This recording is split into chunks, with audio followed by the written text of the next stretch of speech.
Hey there, everybody, and welcome to the Paranormal Portal. I'm your host, Brent Thomas. That's me.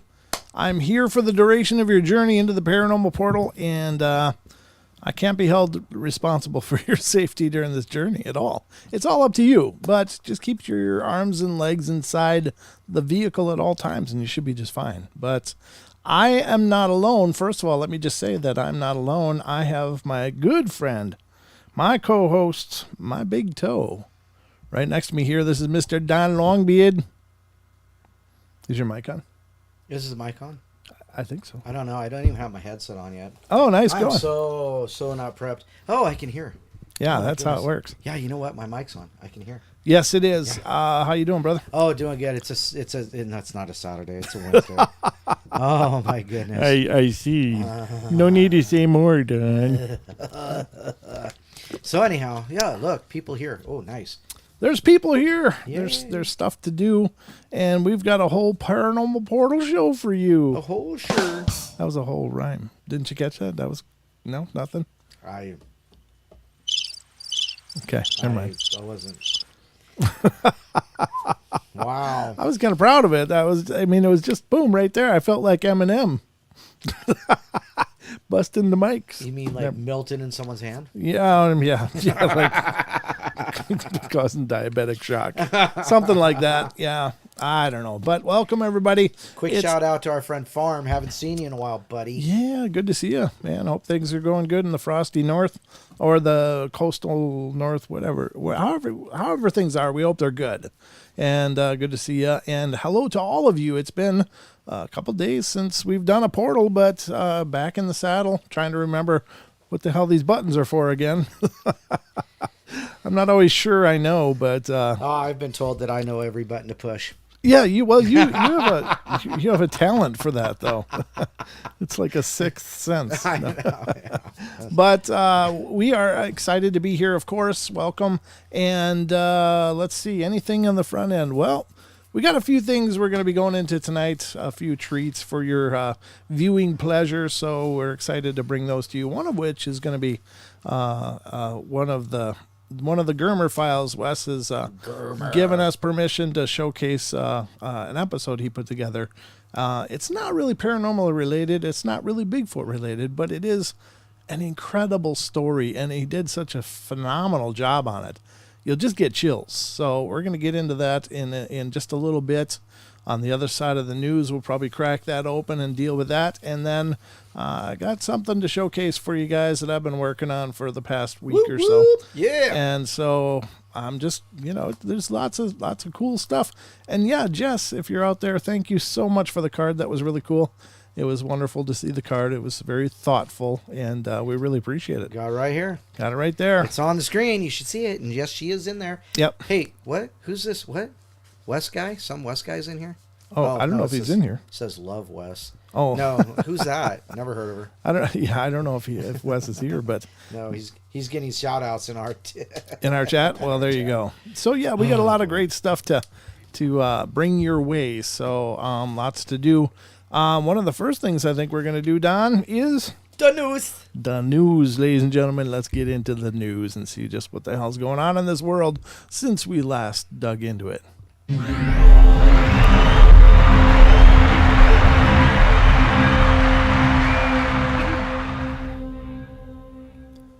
Ladies and gentlemen, welcome to the Paranormal Portal News Desk. I'm your host, Brent Thomas.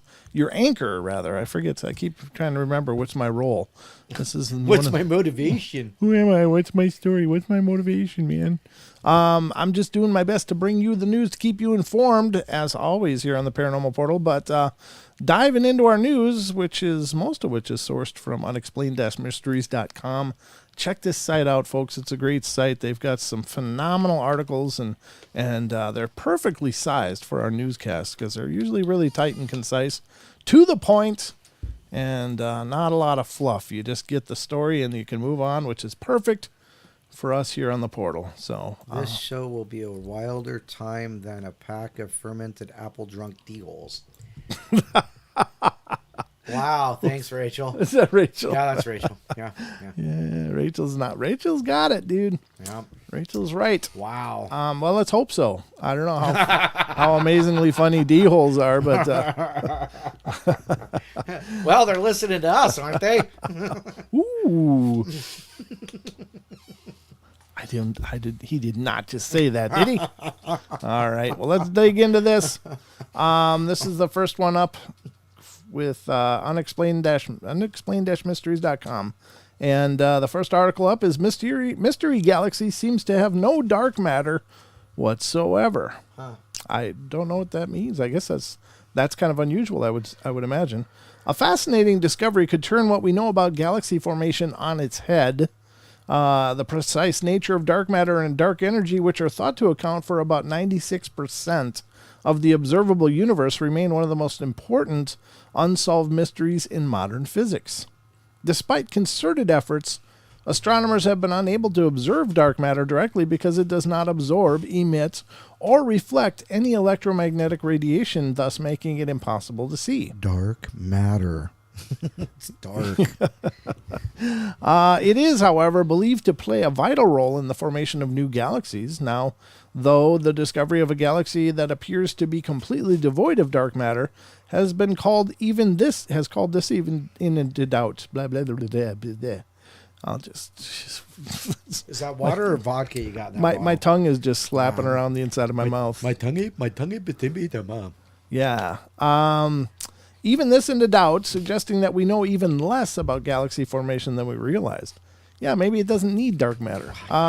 The galaxy in question, which is known as AGC 114905, it's like where's the genius coming up with these names? I think they just rolled a couple, I don't. Yeah, just a couple, tiles, just Scrabble tiles. some on D&D the thing. dice. There you go. Yeah, yeah. Oh, D20 for a letter. I got an H. But he's got 10 resiliency. It is an ultra-diffuse galaxy, a UDG, meaning that while it is as large as the Milky Way, it is much fainter and has far fewer stars. Situated 250 million light years away, it is the first galaxy ever observed to have no dark matter at all.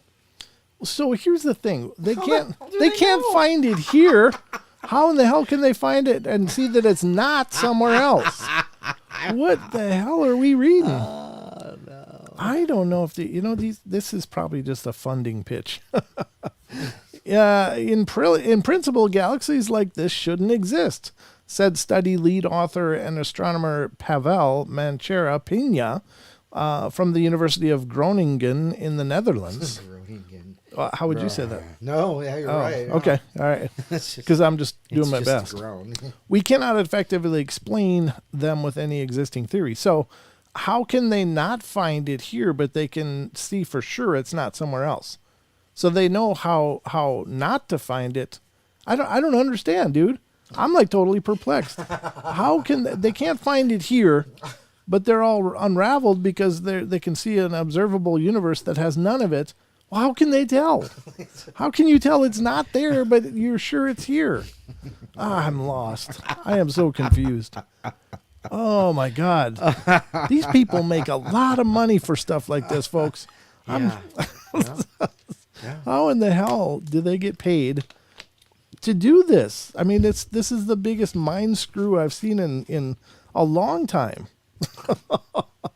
I'm confused. Seriously. Let's give them $2.5 more bajillion to find where that dark matter is. Let's in that dark matterless spot. It's like they might as well be searching for Santa, for God's sakes. It's like, well, we're gonna find that bastard. I'm over here, but I need $1.5 million to reveal myself. Yeah, million. Wow, I'm cheap.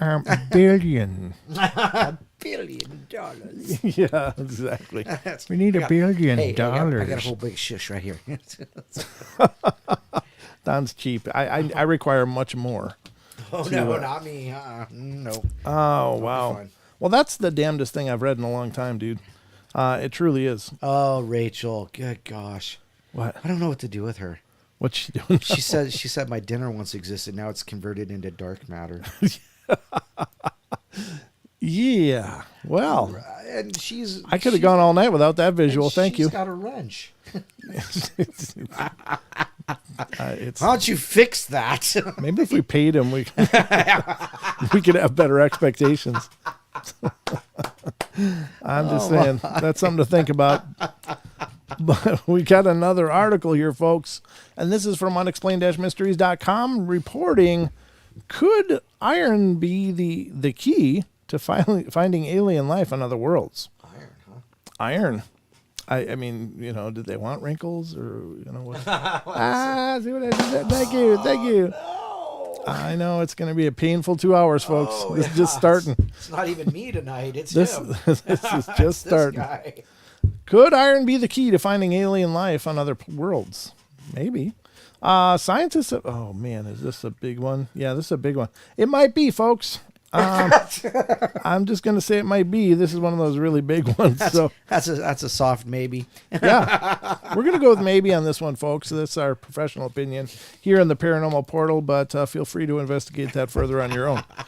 Oh boy. The dark matter one's still freaking me out. It's like, really? Android said something. Let me back up here a second. Android said something about that. It says, because they say they can measure the weight of dark matter, just like you can measure air, or you can weigh air but not see it. Huh? Yeah. Mud. You're speaking. This is way past my pay grade, but I think you probably felt that I could be taught this. I'm sorry, you were mistaken. You were so. I'm sorry about that, but yeah, I don't have enough neurons working to make that happen. But thank you. If you have a ton of birds in the back of a 53-foot trailer, how much does that trailer weigh? Yeah, but if they're flying, nothing, right? How am I doing? If they're in flight, not a thing. If they're in flight, they're probably the trailer's probably lifted off the ground too. Like, who knows? This is why Don. Birds in This is why Don doesn't build rockets, too, folks. Exactly. We don't do this because we're smart, just for the record. We just aren't good at anything else. This is it. So it's like, That's pretty freaking sad. Oh, I love you, Brett. yeah, it is. But I'm okay with that. I've come to terms with that, folks. Oh, no, That's why we love the portal. hilarious. All right, here's the next one. Pilot films mystery lights over the South China Sea from unexplained-mysteries.com. And there they are. You can see them. They're very faint on the image, but yeah, they do seem to be in formation, 3 rows of them. Unless that's just some crap on the window, but it's like, remember those mosquitoes we flew through, Ray? A pilot flying over the Pacific has captured footage of several sets of lights moving in formation through the clouds. The footage, which can be viewed below, shows what appears to be 3 distinct groups of lights, 12 in total, moving together in the same direction, with some briefly disappearing and reappearing as they move through the clouds. Excuse me again. The clip was reportedly filmed over the South China Sea. However, few additional details have emerged. And the pilot, and presumably the co-pilot, can also be heard discussing the spectacle. I don't know what that is, one of them remarks. That's some weird beep. The other replies. That's the special effects budget here on the portal. That's as good as it gets. Radio chatter can also be briefly heard in the background. It currently remains unclear exactly what the lights are. Some have speculated that they could be sets of flares. Really? Flares? Flares? Fired up from a ship and caught by the wind. Fired up from a ship. Okay, they're above the clouds. Yeah, those are some amazing flares. Those are like missile-sized flares. Oh my goodness. While others maintain that they are physical aircraft of some kind flying in formation. Wow, that guy deserves a prize, whoever came up with that one. Wow. Whatever the case is, it's certainly an interesting piece of footage. Well, you want to check it out? Sure, let's do it. Let's do it. Let me just do this, and then I'll mute this. South China Seas, and we'll take a look at it.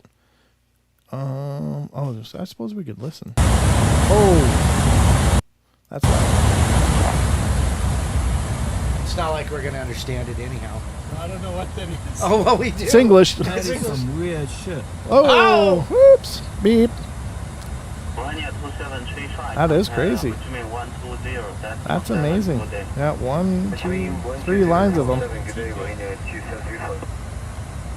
Those are flares. Caught by the wind. Yeah. reflecting off your anus. Oh! Ah! Thank you. I don't know. That is really something. So what, did they dive into the clouds? Is that what's going on? Yeah, it looks like they are, aren't they? Okay. We need a red circle of truth. The red circle would have made that so much easier, folks. Yes. But I think we've dialed into it. That's really Wow. cool. That's some pretty impressive footage. Rachel says they're Canadian geese covered in glitter after attending a rave. You mean? Haha, never mind. I can't Rachel, say you're going to lose your wrench pretty quick. Just saying. How can I expect you to moderate that in that state of mind? that. That's probably why she got the wrench. I know. Wow. Yeah. No. Yeah. Dover Paratech says flare my Yeah. backside. Yeah. And exactly. I mean, come on, really? A flare? There's what, 12 flares and fired in perfect unison Right. 3 times? Yeah. Well, was it? 4 flares fired Well, 3 it was times. a 12-gun salute. The ship's going down. It's been a pleasure, gentlemen. Continue playing. Yeah. Hey, shout out to Ethan for that super chat. We appreciate that. Oh, yeah. Thank you, Ethan. Wow, that's very nice of you. That's very sweet. Thank you. Just next time, just send a Reuben.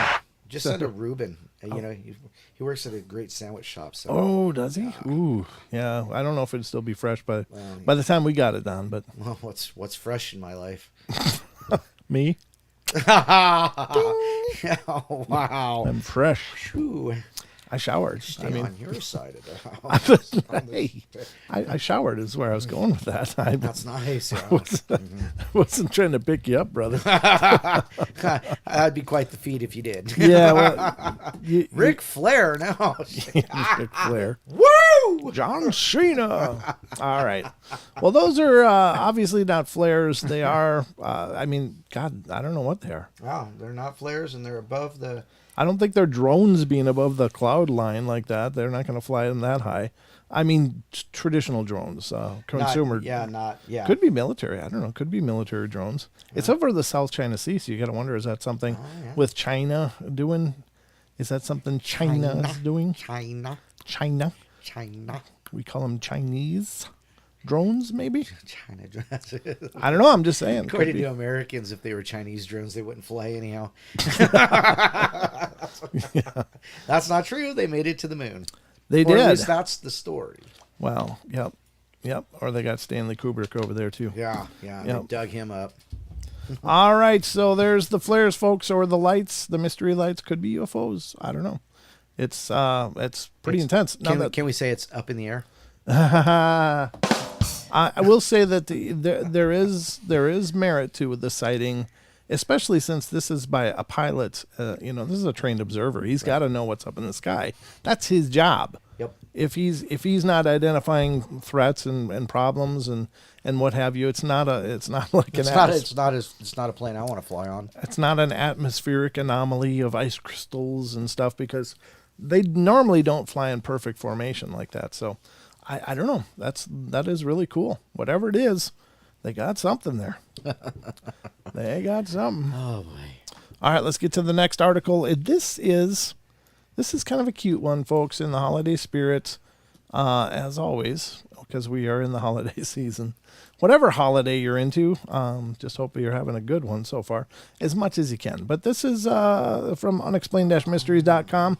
Tyrannosaurus Rex gets knitted or kitted out with a Christmas sweater. Oh, look at the little arms. I can't unwrap my presents, damn it. He's all pissed. He can't unwrap a present. Can you put this piece of candy in my mouth, please? Can you hand me my fork? Come on. Come on, guys. Come on, help a guy out.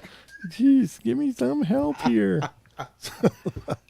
Oh, that's cute. That's adorable. It says an animatronic T-Rex at the Natural History Museum in London is rocking a festive new look. The dinosaurs might be extinct, but there's nothing to say they can't get into the Christmas spirit, as evidenced this week by an animatronic Tyrannosaurus Rex that has been making waves on social media thanks to his rather dashing Christmas-themed sweater. The dinosaur-sized sweater, which is adorned with snowflakes and Christmas trees, was created especially for this unique recipient by family-run company British Christmas Jumpers, which has previously produced sweaters for singer Ed Sheeran and even the Houses of Parliament. Wow, they've been busy. We've never done anything like this, really. Oh, really? They had to get a committee together first. Yeah. Said director Snehal Patel, my dad's never done anything like this, and he's been in the business for 35 to 40 years. Yeah, I can't imagine there's a big push to make sweaters for T-Rexes, but it's probably the biggest thing we've ever made, and going forward into the future, there are other big projects planned. The gigantic sweater is around 12 times larger than a regular human-sized one. Whether or not the firm will be making any more of them for the museum's other dinosaurs remains to be seen. Well, that's adorable, isn't it, though?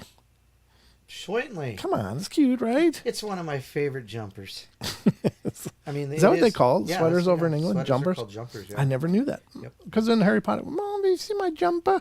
What is she doing? Is she gonna aerobics? Like my great Aunt Tilly. Yeah, is that an aerobics thing? Yeah, I didn't know. thing. I didn't know. I really didn't know. I had no idea what a jumper was, but that's a sweater. Yep, okay, it's a sweater. Yep. I was today old when I learned that, folks. You were with me.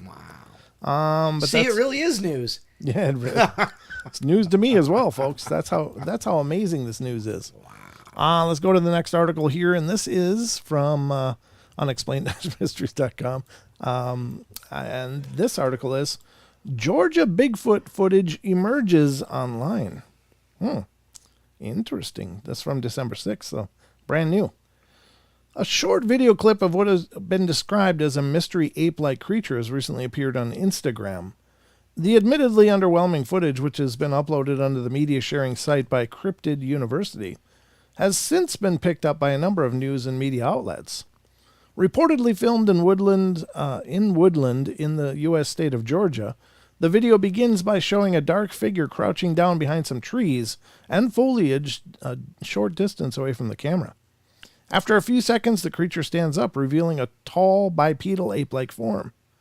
As is so often the case with the videos of this nature, however, the clip itself is rather blurry, and there is little in the way of background information to explain the circumstances surrounding its capture.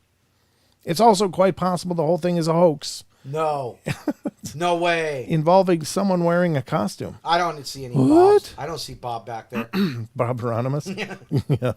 Bigfoot filmmaker Seth Breedlove has expressed some skepticism about the clip. Okay. This subject seems to be very large, but the movement possibly gives away the potential for some trickery. He said the subject seems to be looking down at the ground as it turns, indicating it might be a person in a suit who's having some difficulty judging the forest floor beneath them. Good point. It makes me think this is more than likely a hoax. What do you think? Check out the footage for yourself. Well, I think we will. Let's do it. Thank you, Cryptid University. Let's check it out. I can't make it any bigger. That's as big as it's getting.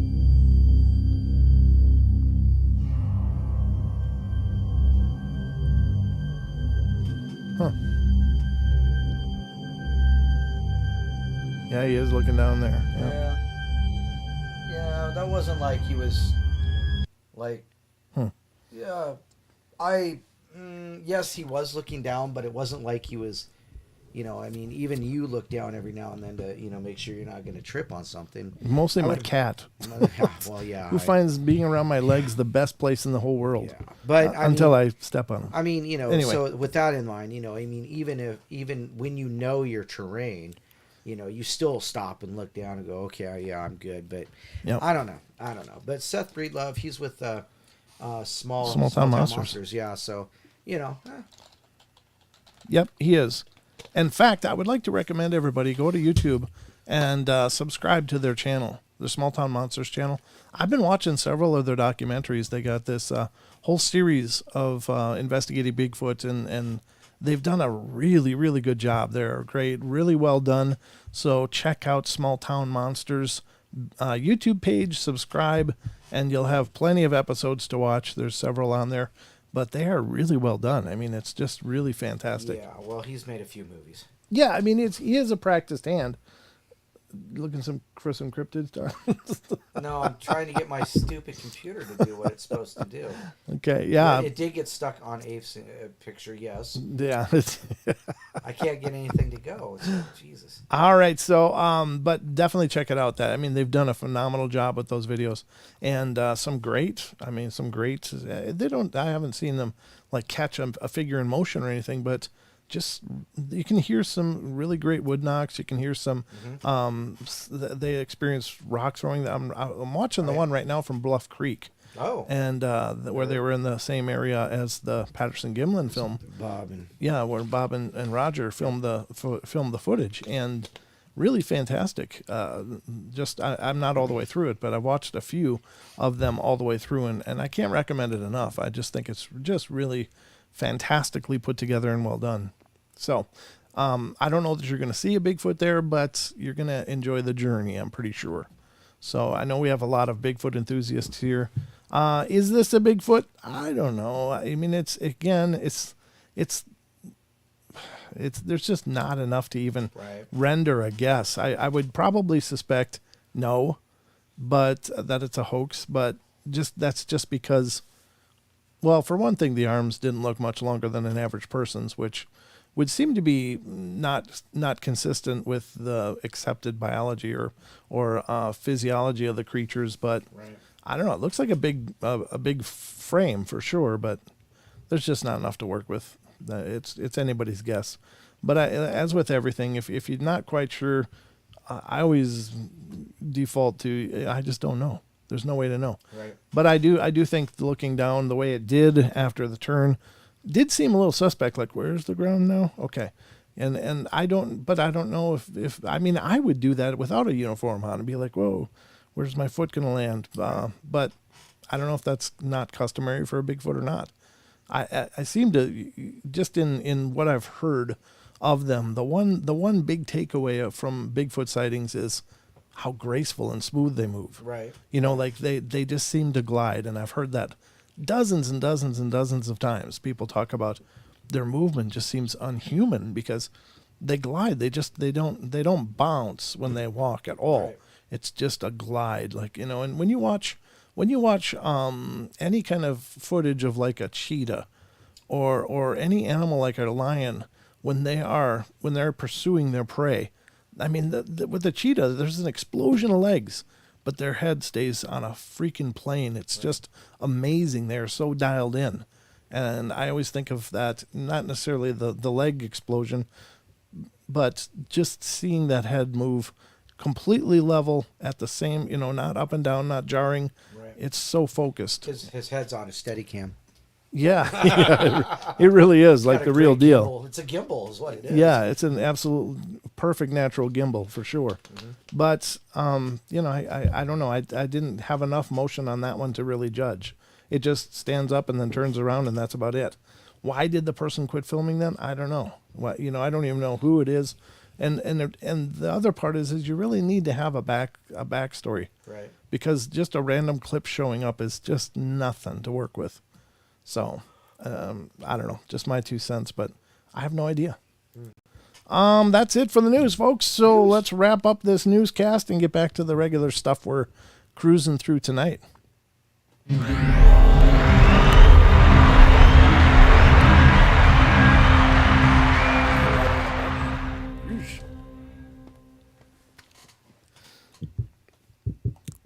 Oops, forgot to mute that. I had to let up my button. I'm like, oh man, cutting into the waistline. You didn't need to share that. I didn't hear it. Oh, you didn't? I thought it went right into the microphone. So thank you, Nathan. What did Nathan do? $10. Woo! He gets the clap. Maybe you should have saved that $10 for the clap. I give the clap to everybody that's willing to help support the shows. Thank you so much. That's very cool. We got a lot more going on now, and what does he say? Keep up the awesome streams, and thanks for the shows. Yep, thank you. It's our pleasure. I didn't see the other one from Ethan. What did he say? Here it is. We love you, Brent, and Longbeard. Kick some paranormal butt. Unleash the weirdness. Well, you're in the right place for that. Thank you guys so much. That's really cool. Lights are on. It must be going. It must be going. All right, so we're going to get to, I think we're going to go right into the Germer files right now, folks. So the Germer files. We're going to get into it because let me close this first. I don't need to be dragging more on the bandwidth than is necessary. The other 30,000 tabs. All right, so we're going to go to the Germer files right now. And again, this isn't paranormal related, but it's such an exceptional story. And Wes really knocked it out of the park on this one. I know you're going to love it. Just kick back. And it's a listening experience mostly. I didn't have time. I tried to put together something visual, but I tried to get some footage today and clip it together of the subject matter, but I wasn't able to pull it off. So here we go, folks. Let's go to the Germer files. Let me find where is it? Where is it? Here we go. Nope. There we are.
December 20th, 1943. A German ace is refueling his plane. But this is no ordinary pilot.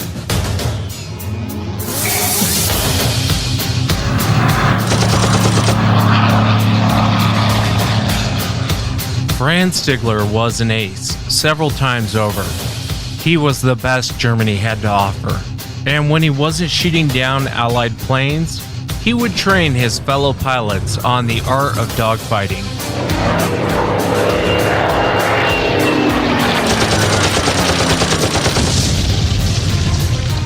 His methods were simple. He's gonna come for you. You know where he's going. He knows where you're going. Now do something about it.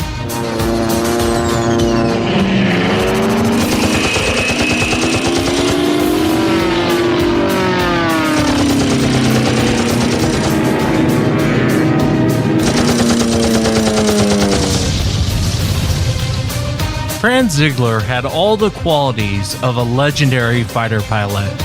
On this particular day, he had already shot down 2 B-17 bombers. While Franz was refueling, a B-17 bomber flew over his head, very low to the ground. He didn't even finish fueling when he jumped into his plane and went after the bomber.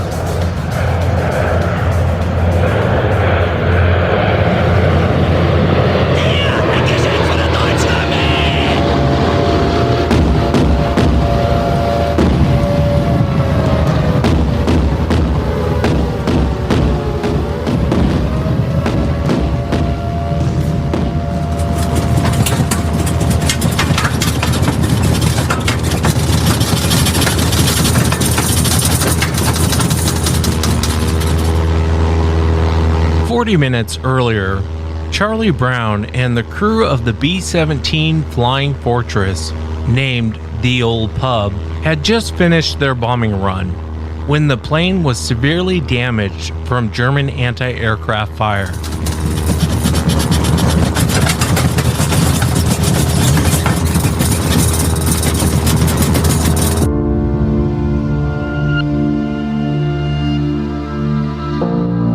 The Ye Old Pub fell behind the B-17 group formation. Formation just pulled off and left us. They were alone over enemy territory, and they were attacked by German fighters.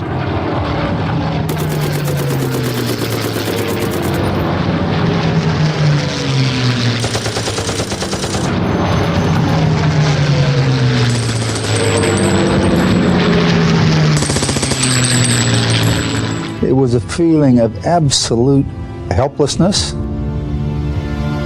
The ye old pub started hurtling towards the earth.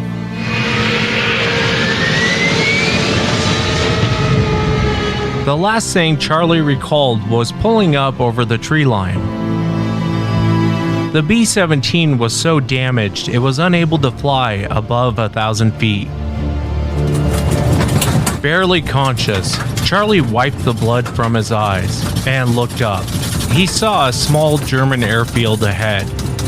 The plane was so damaged, Charlie had no other option but to fly right over it.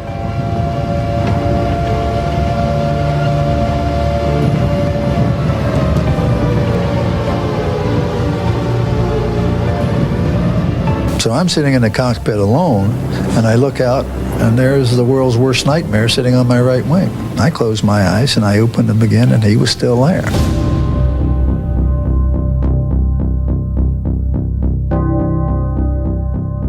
Charlie was not seeing things.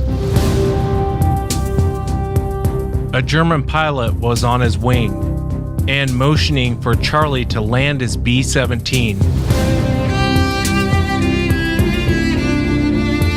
My guns were frozen up, and I had my barrels pointed at him, and he knew they couldn't do anything because they weren't shooting. He kept closing. I couldn't shoot.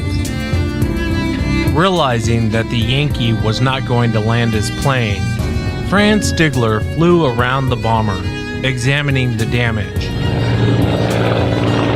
Franz said that it appeared that the B-17 was flying with only one engine. He noticed a huge gaping hole in the side of the B-17. There were men in there, desperately trying to save their fellow airmen. As Franz moved to Charlie 6, he noticed at the very rear of the plane, the gunner was dead and slumped over the guns. Charlie, seeing the German pilot move into perfect attack position, closed his eyes and asked God to watch over his family. When Charlie opened his eyes, he was shocked. This German pilot was flying in formation with him as his wingman.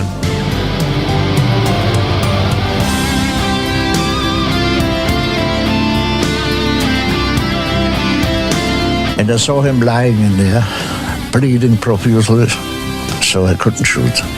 If I wouldn't have seen him, it was different. If I wouldn't have seen a person at all, I would have shot.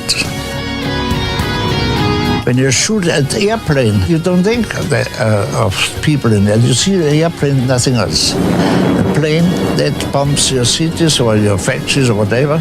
But in this case, as I saw this tail gunner, I just couldn't do it. Seeing a silhouette of a German plane in the sky, none of the anti-aircraft guns fired. Now across enemy lines and heading for the coast, Franz pulled directly next to Charlie. The two men looked at each other. Franz gave a military salute, waved to the men, and then flew off into the clouds.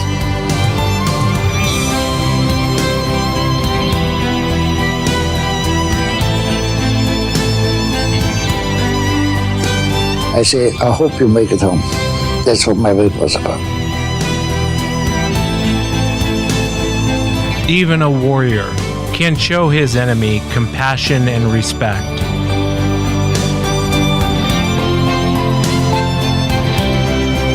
As Franz returned to base and landed, he told no one of what he had just done.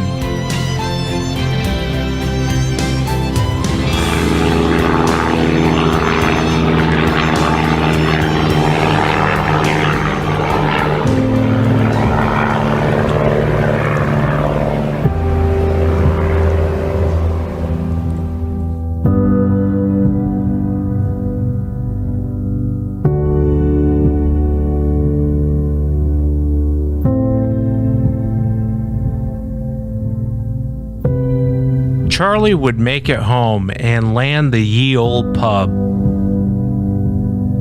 A member of the ground crew would later remark, "If I had not watched the B-17 land, I would have never believed it ever flew.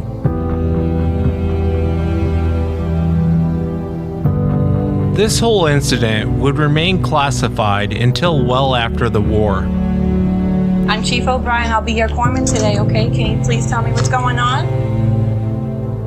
Charlie, along with the survivors, were pulled from the wreckage. Can you talk? Can you tell me what's going on? Yeah, I'm okay. Are you okay? Because you don't look okay.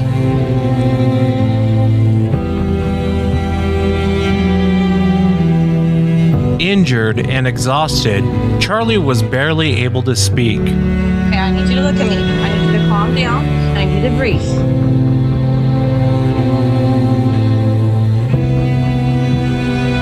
There was only one thing on Charlie's mind.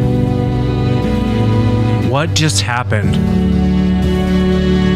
And who was that pilot?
So there you have it, folks. That was courtesy of Wes and Sasquatch Chronicles. Thanks so much for letting us play that tonight. It's so powerful.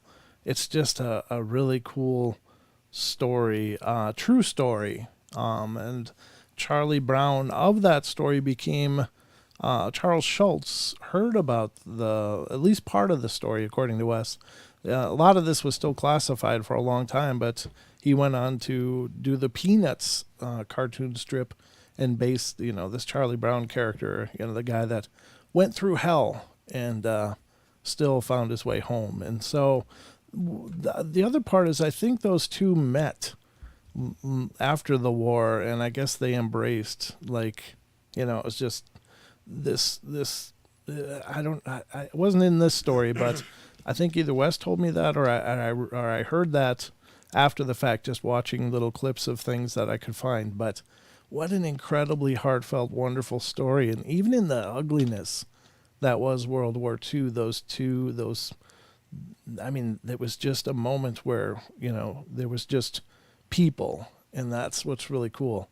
And I thought that's the kind of story that we need more of now, especially now, because I think, this is just me editorializing a bit, but we have no problem putting people in categories and saying that we're this, they're that, and et cetera, et cetera. And I think at the end of the day, we got to remember that, we're all just people doing the best we can. Right.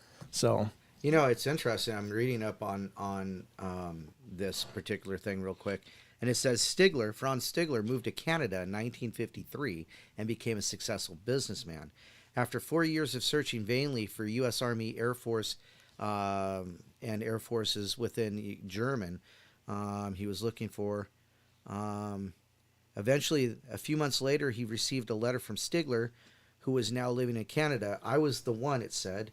When they spoke on the phone, Stigler described the plane, the escort, and the salute, confirming everything that Brown needed to hear to know he was the German fighter pilot. So they died friends, and they died within several months of each other in 2008. Yeah, very, very cool. Thanks for pulling that up. That's a perfect closure to it. So anyway, I know it's not paranormal, but it's not normal, and that's in a beautiful way. So I don't know. Just I'm glad I was reading the chat as that went through, and I'm glad you guys liked it. Because it's a departure from what we normally do. But again, he did such a phenomenal job putting that together, and the music and the pauses and the way he fleshed the story out was brilliant. It was just a really, really well done clip. So hope you guys liked it as much as I did. That's why I wanted to bring it to you. So very cool. It's para-cool, Jess says.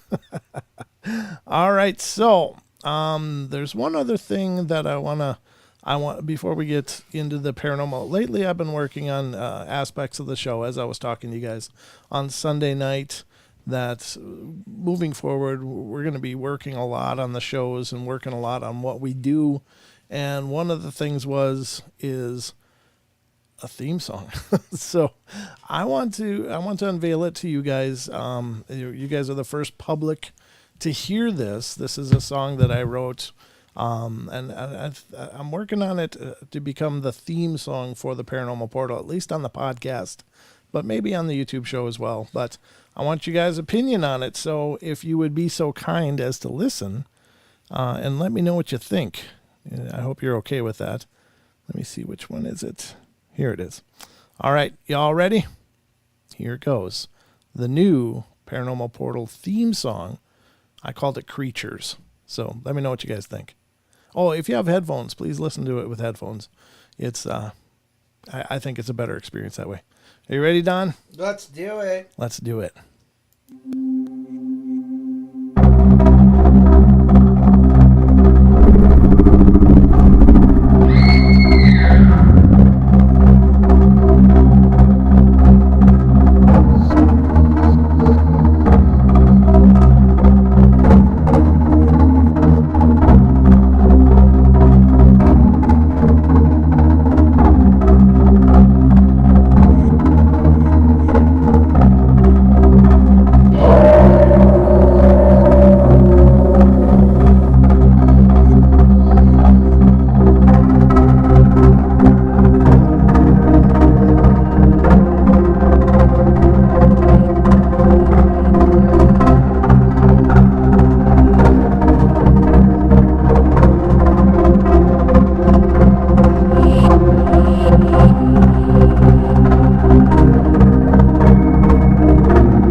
All right, so there it is. Shh, be quiet.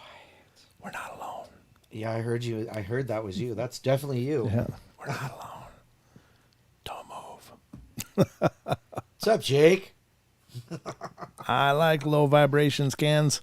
Yep. I like that a lot. I hope you guys like it, and it's just, I just want to have a theme, and feline that I've used forever was never meant for a paranormal show. It was just a song that I had that I could use without getting a copyright strike. Right. Feline's about a girl. So, it's just one of those things, and so this is just something different. I hope you guys like it though. But thank you.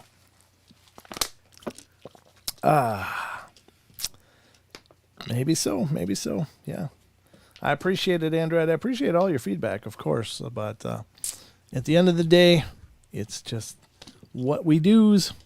It's just what we do. So, anyway, let's move on. I guess we should probably do some paranormal stuff. Some paranormal stuff. What?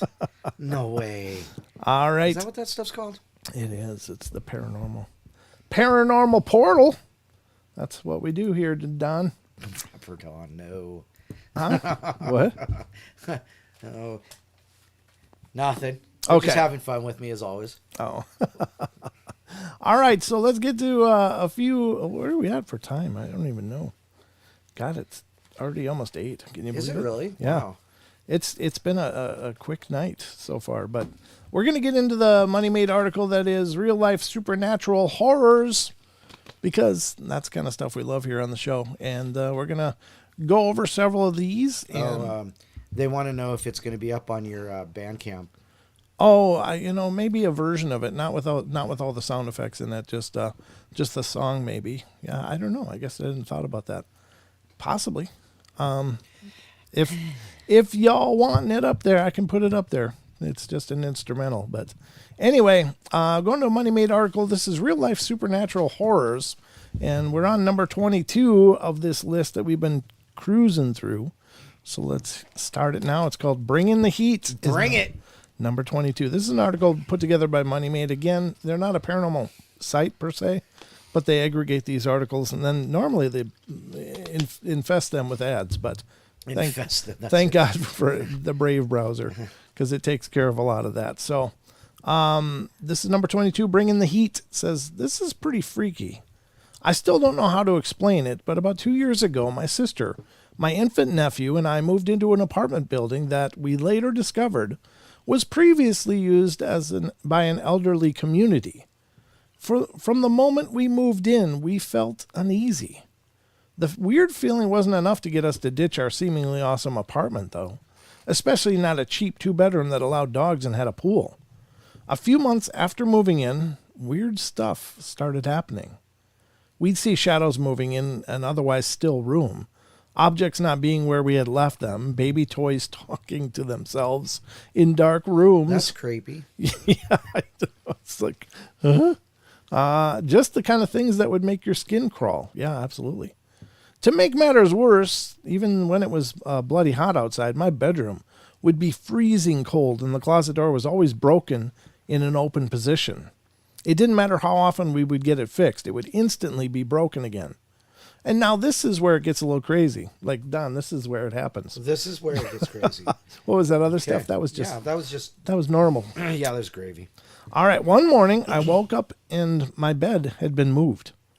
I hadn't even as much as wrinkled my sheets while sleeping, yet my bed had been slid 3 feet away from where it normally sat against the wall. Wow.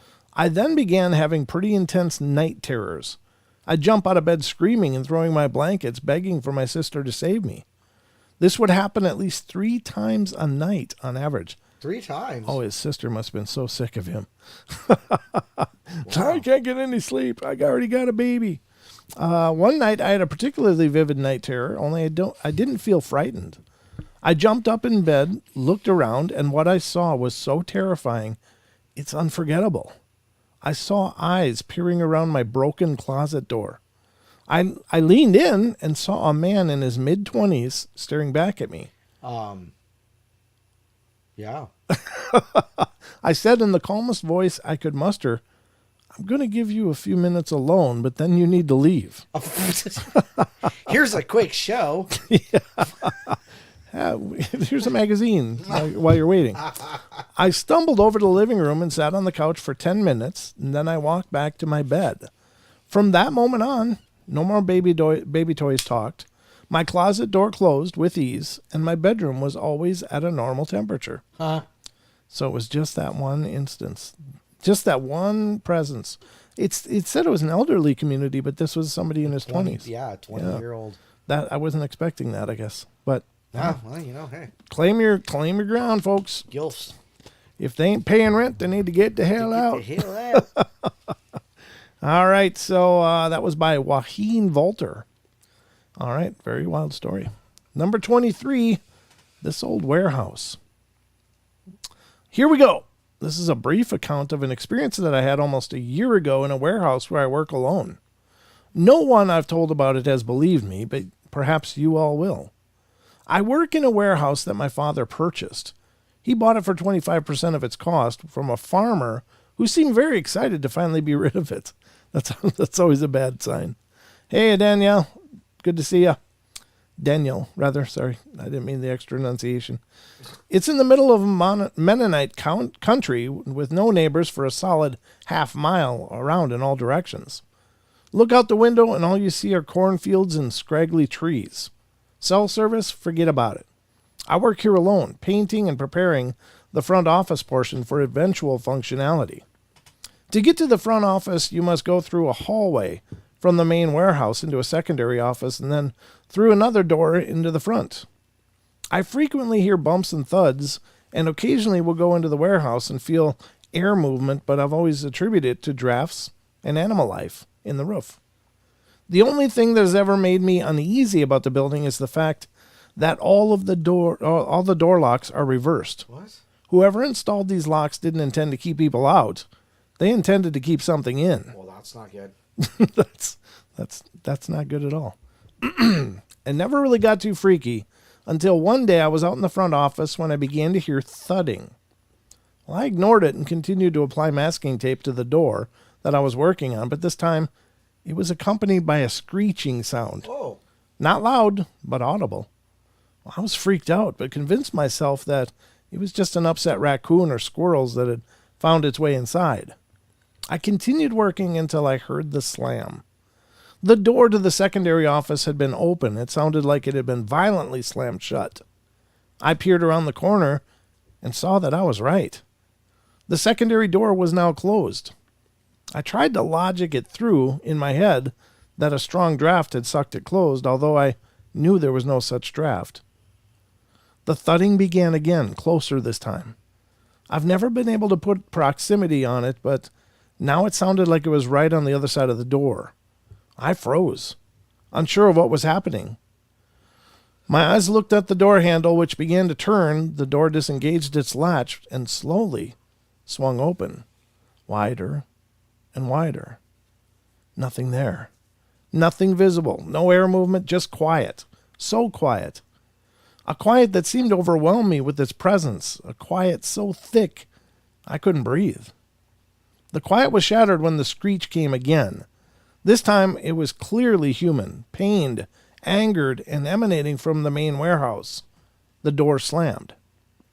That entirely broke my frozen state, and I knew I had to go. I ran. I got into my car and drove until it was in the cell range to call my dad. He didn't believe anything about the doors closing, but agreed that the building had something weird about it. He told me he'd be right out. Fast forward half an hour, my dad and I meet up and drove back to the warehouse. I showed him the door that slammed, showed him that it was separated from both the front office and the main warehouse, so no draft could have closed it. I told him about the thuds, the screeching, and the sudden quiet that overcame the building. He decided that we should check the main warehouse. Emboldened by his presence, I led the way. Something you should know about this warehouse. It was formerly a furniture manufacturing place owned by a Mennonite farmer. They made handmade chairs, tables, etc. Because of all the cutting that went on, the floor was thickly coated with dust. We walked into the warehouse and saw nothing out of the ordinary. The dust was untouched, the doors were closed, and the windows were locked. The only thing that was out of the ordinary was that one of the hanging fluorescent light fixtures. It was hanging askew and swaying slightly. Insisting we take a look at the mount to ensure it didn't break loose, my dad grabbed a stepladder and he supported it while I climbed it and grabbed the swinging light. I looked on top of the light, and what I saw sent chills down my spine. There was a handprint. Oh. A single, fresh, inhumanly large handprint. No footprints in the dust around the light, no signs of a presence, just one sole handprint. I climbed down and switched places with my father. He saw it and said, "What the heck? There's been no one in here for years." He climbed down and told me he'd been suspicious of somebody breaking in and swiping parts from the warehouse light system. Excuse me. He couldn't believe me that it wasn't human, that something wasn't right here. The last thing he said is, "Nothing is in here. Next time, just go back to work."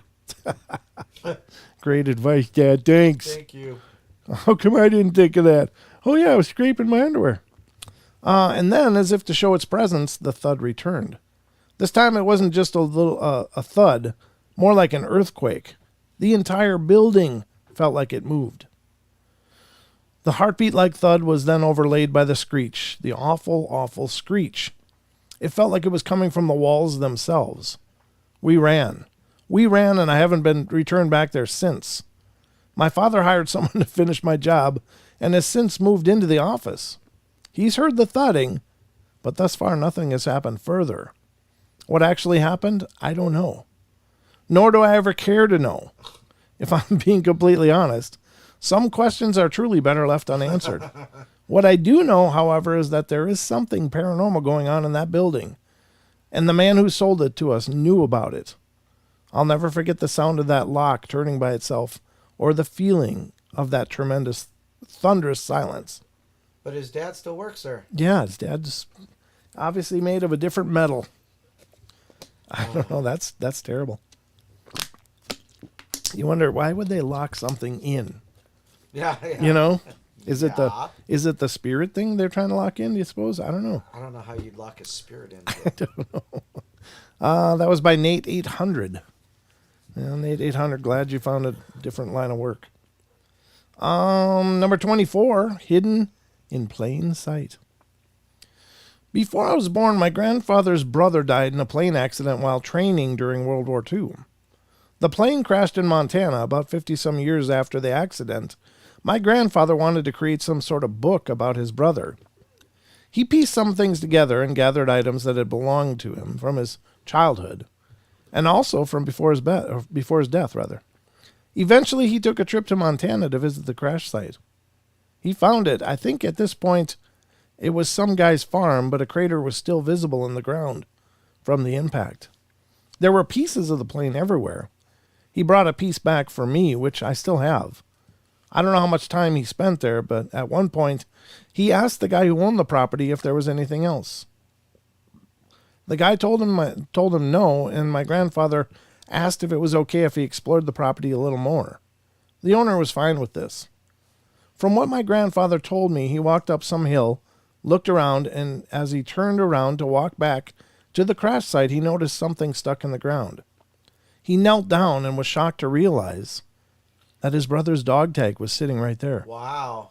He wears it all the time now. I don't know if you would qualify it as paranormal. Yeah, I would. Yeah. But I always found it fascinating and too big a coincidence to just be left to pure chance. Yeah, 50 years later, and it's still just sitting right there. And wouldn't you think it would be overgrown and like under layers? Yeah. I mean, I don't know. Yeah. I when I mow the lawn, and I've noticed this for years, like I use a mulching mower, but anyway, the point being is that as you mow and you mulch, and nature would do the same thing just with weeds and dying and stuff, but as you mow, you're building up more soil. Right. And suddenly your sidewalk is down, in almost a trench after years, So how did those dog tags remain right on the surface? That doesn't make sense. Right? Yeah, you'll never know. That was by packing steel. He's packing steel, not heat though, just steel. It's not a heater. It's not a heater. tends to cool people down. Wow. Thank you. Oh, man. 25, still with us in spirit. I graduated high school and lived in the same town while I went to college. A couple of years after graduation, I was stopped at a traffic light, and a guy was crossing the street. I recognized him as Chris. One of my good friends had dated him, and we hung out a few times. Well, he looked pretty pale, like he was on some kind of bad substances.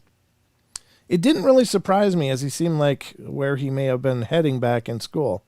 Whatever, no big deal. A couple years after that, I started hanging out with another girl from high school, and we mentioned seeing people around town from our graduating class. Well, I mentioned seeing Chris. She gave me a blank look and said, "You saw who?" Well, I confirmed. Chris Jones, short, dirty blonde hair, kind of tall. Short. Oh, yeah. It said short, dirty blonde hair. I guess I was talking about the hair because then it said kind of tall, and I'm like, huh? Anyway, sorry. Skinny guy. She paused, and what she told me next made my blood run cold. She said he died the summer after we graduated. I was like, wait, what? No way. She explained that he went down to the local lake, was doing some illicit substances, fell off the boat, and drowned. I later asked my other friend who had dated him in high school if this was true. Well, she confirmed. So the guy I saw casually crossing the street was apparently a dead guy. or a doppelganger, or, just a... I mean, it's not like it was a day later. This is years later, right? Right. Yeah. I don't know. We don't know who wrote it because all it gave us is permalink. But with all the people that have lookalikes in the world... Sure. Come on. Right. Yeah, like... I constantly get mistook for Brad Pitt. I was going to say that, yeah. I figured that's where you were going. Yeah. Maybe Brad Armpit, but... You're just hitting low. Just going right for the sack on that one, buddy. No, Woo. the armpit. Not that low. All right. Well, it felt lower for what it's worth. There you go. All right, number 26. He gave you a shout out. My story isn't scary, but it's pretty freaking unexplainable. I'm walking through the main station of BART. What the hell is BART? Oh, BART it's going to tell us. Yeah. One day, for those of you who don't know, BART is the Bay Area Rapid Transit System. Yep. Is that over in Seattle? No, it's down in San Francisco, the Oh, Bay okay. Area. Gotcha. I don't know. There might be a bay in Seattle for all I know. Well, actually, it'll tell you right there. Okay. It's the train station that takes you from San Francisco and elsewhere, where an average of 375,000 people pass through on a daily basis. I walk up the escalator to my train and pass by an envelope lying on the ground. Well, at first I didn't think much of it, but I took a couple steps back to pick it up anyways. The next part freaked me out. I looked at the address, and it was addressed to me. I instantly looked around to see if it was a practical joke, or if I was about to get attacked or something. Neither of those were the case. The sender was a family friend. We'll call them the Johnsons. I knew that Mr. Johnson took the BART daily, but I'd never personally ran into him there. After work, I call him and ask him about the letter, and turns out he had about 300 letters with him on the BART and was going to send them out for his daughter's graduation party. What in the world are the chances of him dropping the one letter addressed to me out of the 300 in his briefcase, combined with the chances of me being the one out of 375,000 people to pick it up? Pretty wild. Well, I'd say about 1 in 30,000. Yeah, more than that, right? Because it's just the one letter that dropped is a whole astronomical odd that it would be that letter, and then that she would come as another possibility, and both of those coalescing to be this perfect serendipity. That's pretty cool. That's where I was going to say. Yep. We talk about whatever that means. That's the person that wrote it. So that's a pretty cool story, though. I love those stories because it just reminds you that there's a plan. Like there's a plan behind all of this madness and stupidness, that there is a reason for everything. Maybe it's hard to see a lot of times, but then something like that happens. It's like, we're fine. We're going to be okay. All right. Number 27, and it all came crashing down. Many times when I sleep in a certain room in my house, I'll wake up seeing a dark figure across the room facing me. Don't sleep in that certain room. You know, it's like, doctor, it hurts when I do this. Doctor says, don't do this. Yeah. It's like, wow, this is a pretty shallow pool over there. Its presence never fails to wake me up immediately. Also, twice now, we've heard loud crashes coming from the downstairs kitchen while we're all asleep upstairs. And when we rush down to see what happened, nothing is there. There aren't any close neighbors either. Huh? And that's us. Obviously not that they can see. Right. And that's by Us Girls Can Rock. Nice. GRLS. Must have run out of room or something. Can I buy a vowel? Spin the wheel first. Yeah. The whole thing, they missed one letter. One letter. It was perfect except for one letter. All right, number 28. Oh, you beautiful doll. Oh, thanks. You know, Don, you know how I feel. Yeah. All right, when I was younger, around 7 years old, I started getting glass dolls from my grandmother every year for Christmas. I didn't particularly like them, but I set them up in my room anyway. Well, after about 3 years of this routine, I had accumulated about 10 of them in total. Wow. The most recent one I got was dressed up in Native American attire and looked eerily like me. Oh. For context, I identify as a Native American. Something about this doll just gave me the creeps. Does that mean they're Native American, though, or is that just I feel like I'm Native American? You never know anymore. Well, I'm not. Yeah, I'm just wondering what the context of that is. Okay, so I put her behind the rest of the dolls in the room. I gave her the creeps. She said they were in a row of 7, and the other 3 were behind them. I woke up the next morning and made a disturbing discovery. The Native American doll was now in front of the red-headed one, as if they had got up and switched places. I bet you that Native American one beat the crap out of the redhead one. Nobody puts baby in the corner. I was a very freaking superstitious child, so I pulled her from the group and set her on my bed with a pen and paper. I then told her that I knew she was alive and that she should write something on the paper before I got back. Crazy, I know. I went downstairs for a few hours, and when I returned, the doll was on the floor along with the pen. The paper was on the bed, still blank. I wasn't taking any freaking chances, so I put her in the dumpster outside. I thought my nightmare was over, but I was so wrong. The next morning, I wake up, and all of my dolls' heads are facing to the right, even though they're usually facing forward. And at the end of the line of dolls, the Native American one is sitting there, where they all were staring facing forward. I freaked the heck out and tore her apart limb by limb. I then put every limb in a different dumpster, then gave every other doll back to my grandmother. My mom never believed a word of it, and this is my first time recanting the experience to anyone else. I don't think that's the right word. You don't want to say recanting. Yeah, that's not the right word to use there, but anyway. And I have goosebumps as I type. To this day, if I see a doll in someone's home or even a store, I try like heck to stay away from it. Freaking dolls. Freaking dolls. I agree. That was by Dopahantas. Dopahantas. That's the words. That's the name they gave themselves. I guess she does identify as a native.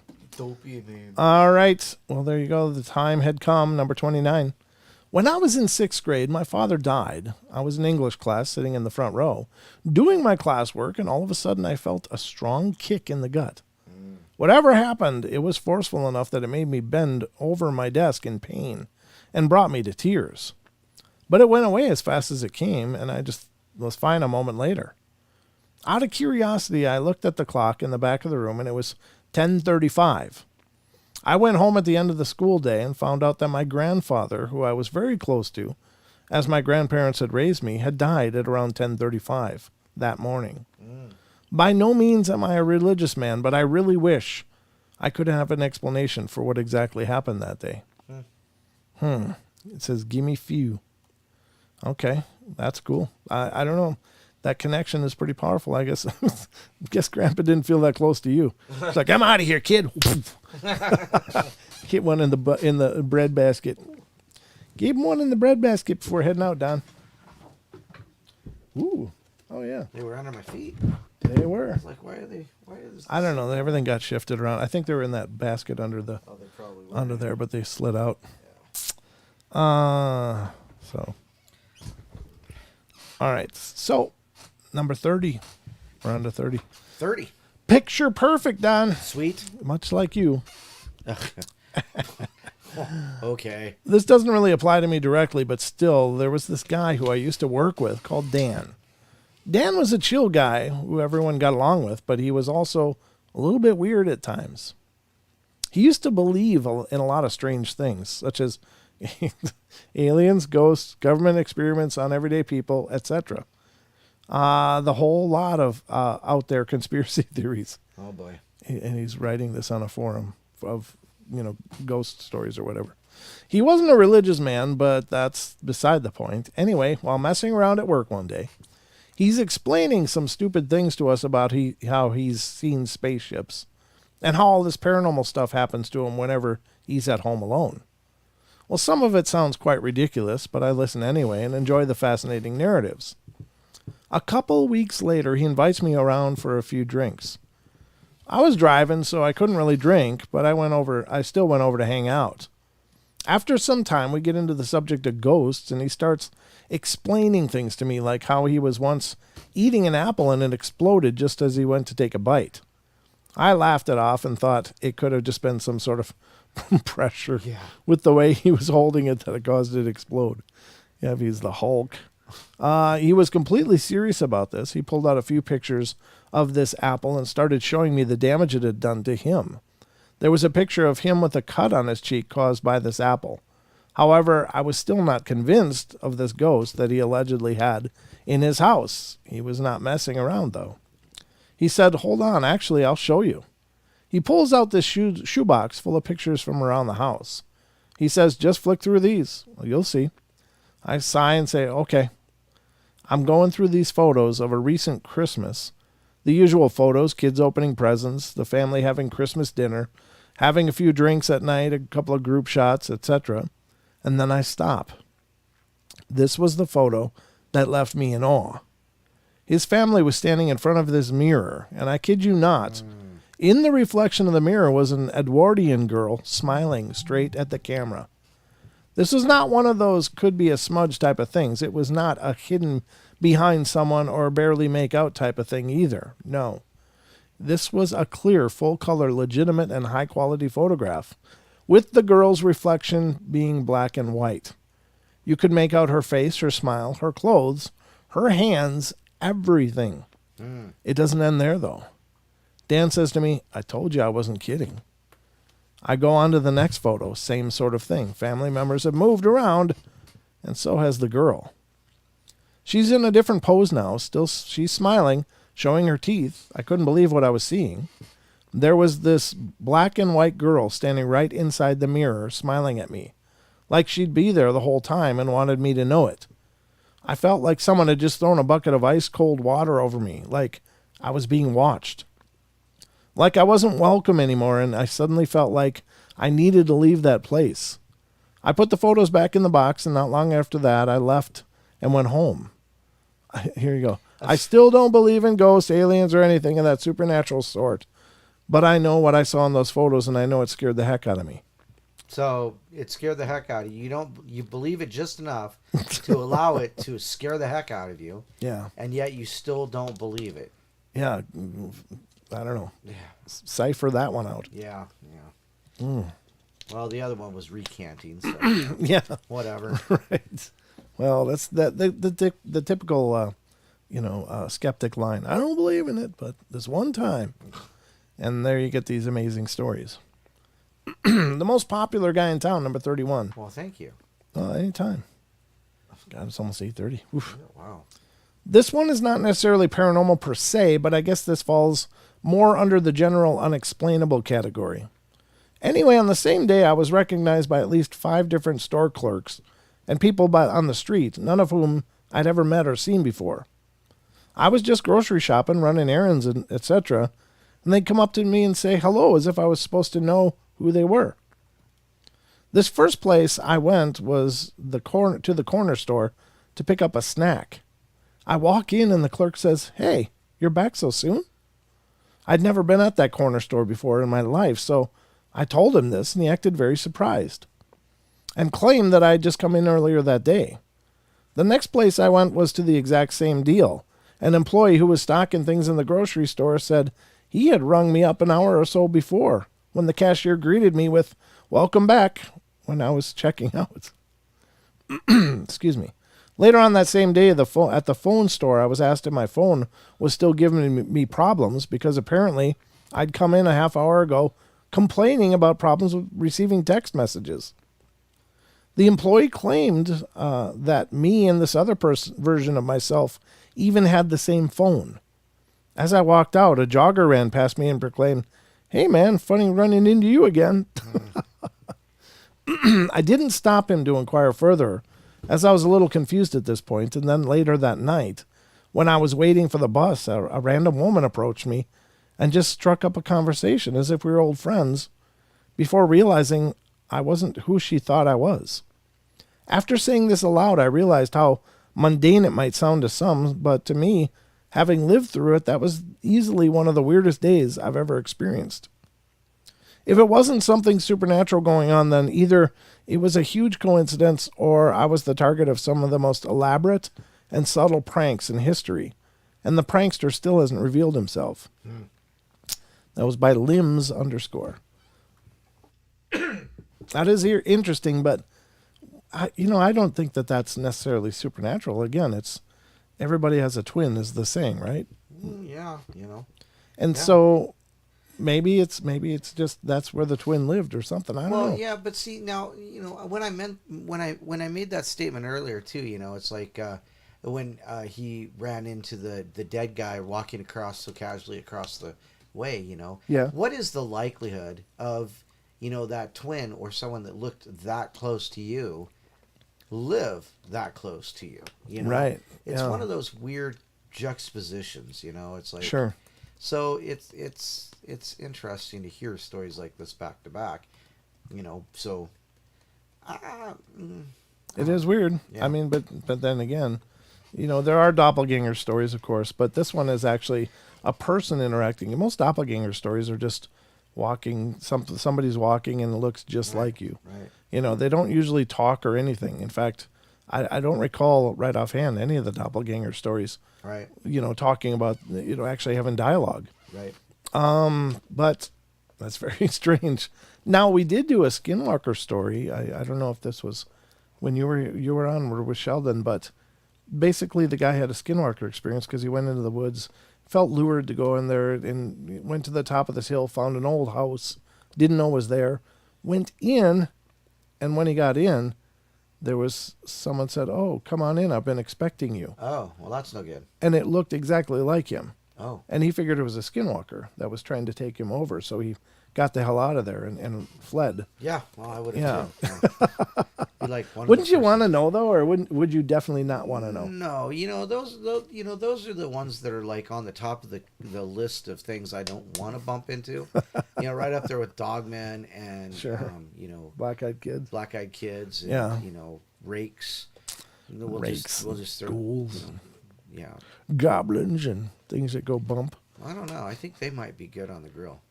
I don't know. Well, I'm just saying. I don't know. It's very interesting. I don't understand. It's a weird story because it doesn't sound like this person was from there, or something, or wasn't normally there. Yeah, because this person had never been in the corner store. Yeah. And if it's just like right around the corner, you've probably been in there a few thousand times. Right. Turns out they have short-term memory loss. Exactly. It's like, I wasn't here. Yes, you were. Very strange. I don't know. That was so figure. All right, this next one It's is just like 50 first dates. yeah, exactly. Exactly. Just keep forgetting that you do anything. I just got up. What are you talking about? What do you mean it's 3 p.m.? What? I don't know. 32, The Fool on the Hill. I have two crazy stories, and I think we're going to move over to a Brent Swanser article. Okay. I have two crazy stories related to this subject. In elementary school, I used to walk home with my best friend and then walk through a few people's yards up a hill in order to get to my house. I was walking up the hill one day and saw a girl walking ahead of me in my yard with long braided light brown hair, and I thought it was my neighbor who wore her hair like that a lot. So I shouted out, "Hey, Alexa," I better say this quietly, "Hey, Alexa, I don't want to wake up mine. Yeah. But she didn't turn around. Figuring she just didn't hear me, I started to run to catch her. The view between her and myself got interrupted by a tree for a split second, and then when I passed it, poof, the girl was gone. There was nowhere for her to go, considering that I didn't have any trees in my backyard. So I assumed that either I was just hallucinating or it was a ghost. I can't think of any other way that a fully vivid, living version of my friend could have just appeared out of nowhere and then disappeared into thin air like that. But I know what I saw. The second story just happened to me a few days ago, but I just bought a pair of new earrings, but the cubic zirconia piece in one was poorly set, so it was very loose. I was in a friend's dorm later in the day when I realized the gem was gone. I was very upset now because now the earrings I had just bought were totally ruined. The next day I was sitting at my computer in my room, and all of a sudden I felt something fall on my laptop, into my lap. I looked down, and there was the earring piece. I have no idea how it got there. It must have quite literally fallen from the sky. I have no other way that it could have just appeared like that. No one ever finds little gems like that when they go missing. They're just too tiny. That's why I haven't even bothered to actually look for it when I discovered that it was missing, but apparently I didn't have to. Neither of these experiences make any sense to me in hindsight. They were both very spooky things to experience. That was by Hockey Chick 44. That's pretty cool. I mean, it's in a port, I guess, right? Well, yeah, the D port from the earring and then a port into your lap. Right. So. Yeah, I mean, I don't know if it actually just worked its way loose, because she said it was loose and it just fell out. Right. So it might have just happened, but it was nice somebody was there to pick it up. Yeah, no doubt. That's really cool. Wow. At least it wasn't a diamond. Right. Cubic zirconias they're more expensive now, I guess, but generally speaking, they're not very valuable. Let me get a drink. Oh, I'm getting dried on. Uh-oh. Sorry, folks. The air is dry with the heaters. Take me off for a sec, would you? Yes, of course. All right, so we're going to go over to an article by our good friend, Mr. Brent Swanser, who we love his articles. I hope you guys love his articles. I don't know how you couldn't, because he just does such a phenomenal job. It's like, when somebody loves what they do, because they do it on just a whole nother level. And he's one of those guys. I just know he loves to write stories, because the things he finds, first of all, I find are amazing. But additionally, the detail that he puts into every story is just, second to none. I mean, in my opinion, he's in almost a league of his own there. But we're going to cover one of his articles, and this has to do with some weird stories of UFO and the angel hair phenomena. Now, I'm not really familiar with the angel hair phenomena, but we're going to check it out. I'm going to try to cough. Hold on a sec. I think that's better. A little bit. I don't know. I'm just really parched tonight. This is like my third water. Just trying to keep moist. That didn't sound good. That did not sound right. Sorry about that. But this is an article, of course, from mysteriousuniverse.org, which is where Brent Swanser writes. And it's a great site in its own right. Definitely check them out. Support what they're doing over there, if you will, because there are so many great articles over there. It's just amazing. But again, this is written by our friend Brent Swanser. And this is, I did it right. Okay. Weird stories of the UFOs and the angel hair phenomena. I'm sorry my voice sounds like absolute hamburger. I don't know. Did good for a while there, but it's just really drying out. So I'm trying to get through it. Must be a sign. All Brents are just cool guys. Nice. Very smooth, Android. I appreciate that. I think you're right, though. I'm a little biased, though. So this is from December 8th, 2021. Again, Brent Swanser and mysteriousuniverse.org is the site. If you want to catch up with Brent Swanser again, and you like participating in really good groups, he has a group on Facebook, and it's called oh my God, Dark League Paranormal. It was just in my head and then it was just gone. Dark League Paranormal, and you can find that on Facebook, and you can meet him. He's just a great guy. He's just really personable and wonderful guy. So it says, throughout the history of the UFO phenomena, there have always been those cases of the mysterious objects leaving material evidence behind that has served to baffle and confuse. One of these is something that's come to be known as angel hair. The phenomenon known as angel hair normally involves a fall of a sticky fibrous substance, reminiscent of wispy strands or threads of silk or cotton, or like fine hair, usually in conjunction with some sort of aerial anomaly. These strands, which can vary in length from a few inches to over 100 feet, then fall to earth and are reported as disintegrating upon any attempt to touch them or to collect them, but will also evaporate on their own in short order. Perhaps some of the earlier known reports of the angel hair phenomena reportedly occurred during a mass sighting of unidentified celestial phenomena over Nuremberg in 1571. See, that's the detail that this guy goes into. It's like, really? How do you find reports from 1571? He does. All right, so 1571, and there was a fall of flakes or rags about 1 inch broad and 5 or 6 inches long on the towns of Bradley, Selborne, and Alresford in England in 1741, but it goes back even further than that. The incidents, with incidents across history, across history, UFO researchers Brian Boldman has found hundreds of cases of angel hair spread across the world and going back as far as 629 AD. However, while this has been a strange occurrence for some time, it wasn't until the 1950s that angel hair would become connected with the UFO phenomena, when a series of sightings of UFOs dropping the stuff would hit the headlines, after which it would become intrinsically linked to unidentified flying objects and extraterrestrials. Excellent. Good night to you, Daniel. Appreciate you coming in, man. That's awesome. I hope you have a great night. Thanks for coming in. Perhaps the first sighting would entrench angel hair into UFO lore happened in October of 1952 in Oloron, France. On this day, numerous witnesses had their early evening interrupted by what was described as a narrow cylinder apparently inclined at a 45-degree angle, slowly moving in a straight line towards the southwest, as well as up to 30 spheres emitting bright and red light. These objects were reportedly dropping a feathery white substance, like strands of hair, which fell to cover trees, houses, telephone poles, and the ground, depending on the witness.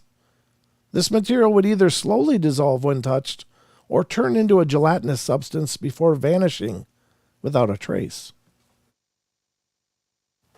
One witness claimed that the material was actually sticky enough to trap him. And after a brief struggle, he would claim that it had risen back up into the air to float off. The same phenomena would allegedly happen in the nearby town of Gailek just 10 days later. Other strange cases of UFOs and angel hair would soon follow. In October 27, 1954, two witnesses named Gennaro Lucetti and Pietro Lustrucci reportedly saw from their balcony at St. Mark's Square in Venice, Italy, two shining spindles that were leaving a trail of wispy white substance that floated off in the wind. Also in 1954 is the weird case of a soccer match that was stopped because of UFOs dropping angel hair in Florence, Italy. On October 27, 1954, the Stadio Artemi Franchi was packed, I don't know, I guess that's a stadium, with nearly 10,000 fans watching a game between the Fiorentina club and its local rival Pistoiese. when they stopped watching to stare at several egg-shaped objects slowly moving across the sky, dropping a silver glitter, later described as threads of glass fibers. Huh, is right, yeah. Then on November 2nd, 1959, two disc-shaped objects appeared over the city of Evora, Portugal, and began spewing angel hair, and on this occasion, some of the strands were allegedly actually successfully collected, and researchers from the University of Lisbon bizarrely described it as a small organism featuring 10 arms, stretching from a central core. It is unknown what became of these samples after that or what they actually were. With reports such as these and others like them, UFO researchers in the 50s began routinely linking angel hair with UFOs, and this trend would continue on into later years. On August 9th, 1998, a swarm of 20 UFOs described as shiny silver spears were spotted flying over several rural farms near Quirindi, New South Wales, Australia. These mysterious objects were doing impressive aerial acrobatics and dropping cobweb-like filaments that covered the area beneath them. And a report on the incident in USA Today would read, residents of a small Australian community swear that they saw cobwebs fall from the sky after UFOs passed overhead.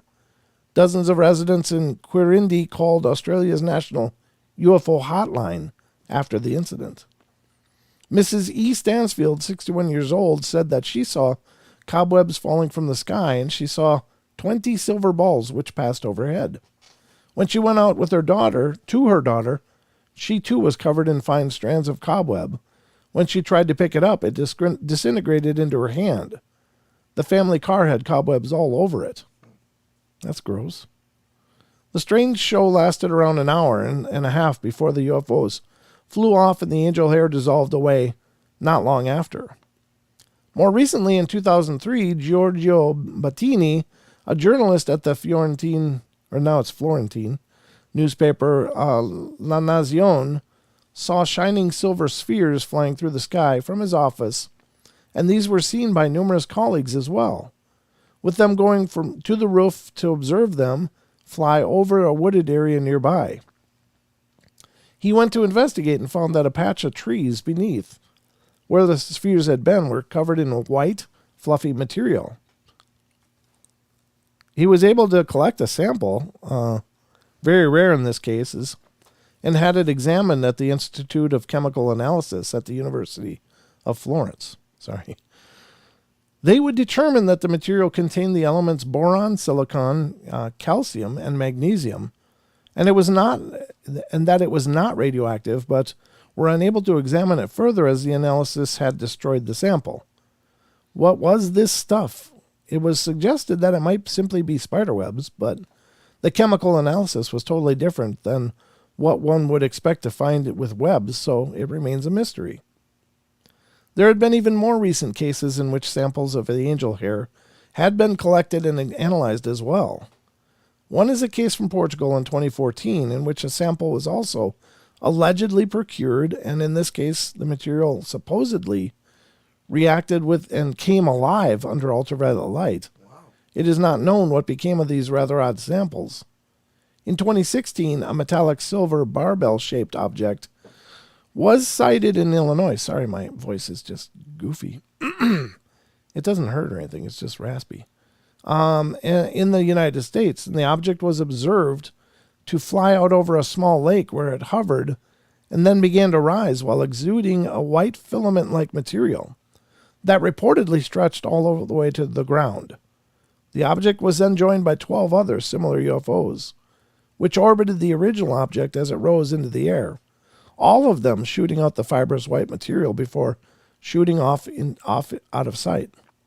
The two witnesses of the event were then able to collect some samples and send to UFO researcher Bill Schroeder, who would say of the incident and samples, on November 4th, 2016, the investigator was contacted by Witness 1. He advised that he and Witness 2 had observed a number of barbell-shaped objects from flight over his dwelling. The object first observed was silver metallic in color and 20 to 30 inches in length. When first observing the object was at rooftop level, or about 35 feet over his head, the object was moving silently and laterally across a small lake just south of the dwelling. At the time of the sighting, Witness 1 was in the company of Witness 2.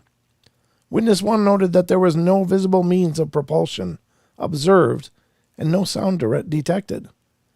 As the object arrived to the center of the lake, it stopped moving laterally and began to rise. As it started to rise, it began exuding a white filament-like material. The material was very fine and stretched all the way to the ground. After it had risen to several hundred feet, it was joined by 12 other like objects that seemed to be circling it as it continued to rise. At this point in time, the white material was spewing from the devices in such quantity it looked like rain. The objects rose together into a clear sky until they were no longer visible. The white material that had fallen remained visible in trees for about 24 hours before dissipating.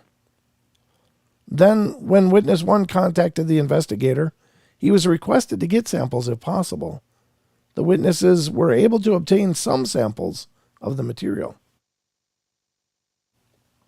The material was collected using a clean shish kebab skewer. At the investigator's request, the samples were placed in paper and plastic bags.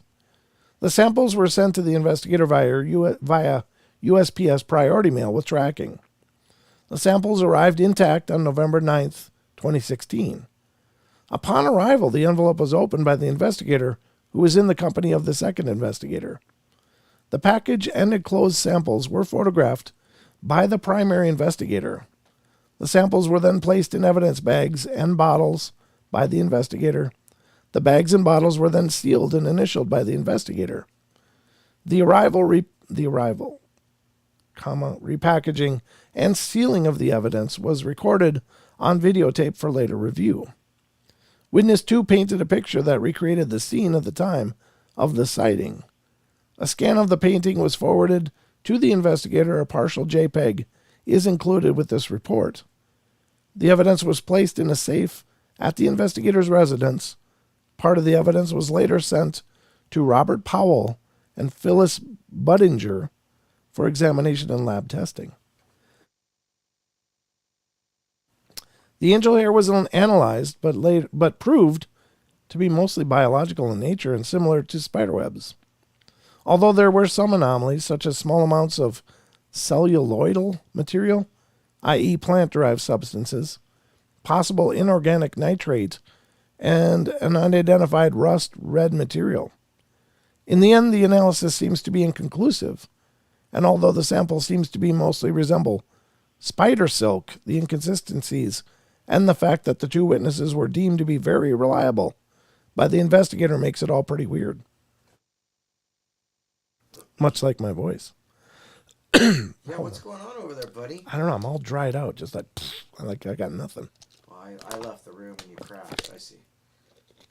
It went to hell, Don. You took off. That's what happens. Excuse me. How much we got? Oh, this is last. This is it. One of the most common explanations for the angel hair phenomenon is that it is nothing more than spider webs. Some species of small spiders will migrate or disperse from where they hatched, from the cocoon, and casting webs to the wind and drifting along, sometimes in great numbers for miles on end, and at high altitude, and can leave an area covered with webs. However, this doesn't seem to exactly explain why the material should vanish into thin air or disintegrate when touched. Another explanation is that it's atmospheric electricity causing floating dust particles to become polarized and form long filaments. Wow. What do you think of that, Don? You know, it's possible, but I mean, that's a lot. Yeah, it's like lightning doesn't do that. Of course, considering the many cases of UFOs and angel hair being seen together, it has been theorized that it could be some sort of byproduct from an alien craft's propulsion system or electromagnetic field surrounding it. To this day, it has been debated and discussed with no agreed upon answers. What is angel hair? It's a great pasta, I think, isn't it? And why does it seem to appear in conjunction with UFOs? Is it merely a mundane phenomena, or is there something more to it? It remains to be seen. Boom. That was a good article. Well, I mean, it could theoretically be, electricity, atmospheric electricity. I mean, because, if you just, it's just a simple thing. If you rub a balloon on your hair or something latex in your hair, Sure. It pulls your hair up. And, magnetic particles are everywhere. Oh, I might want to do that. There we go. What might you want to do? Oh, it doesn't sound like I'm coming through. I'm not. You muted me. Oh, when you left, I did. Ah, thanks. But anyhow, so yeah, there you go. So that was my thoughts. Did you get it? Oh, come on, do some of the talking. Give Brent's voice a break. Yeah, Don. You're sounding good now. Yeah, I know. I think I got it moved out. But I mean, you find these electrical anomalies everywhere, such as that. But if it's preceded by unidentified flying objects in the air, then you got to kind of Yeah, that's kind of you can't really separate one from the other at that point. You get all these silver eggs coming through, and it's like, well, I don't know what the crap is coming out of them, but that doesn't look normal. I don't think those are spiders, unless it's the mothership full of spiders. Do you need some baby wipes? I'll tell you what, though, I've seen some videos of people when they had those spider migrations, right?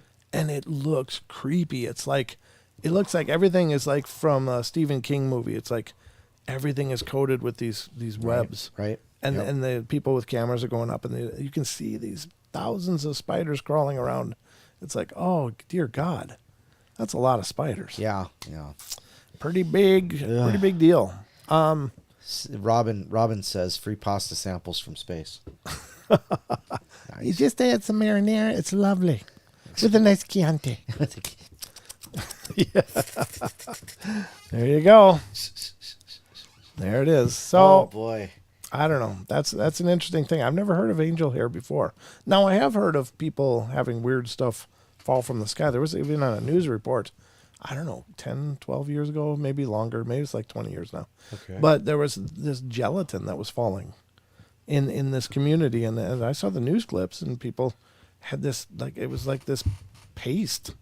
This, like, it looked like a gelatin, I don't know, like slime, like the kids' slime play stuff. Huh. And some people were taking samples. Now, one thing that I did hear about that, though, is those people that touched it did end up coming down with an illness. Oh. Yeah, I mean, like, they got really sick. Oh, I remember something.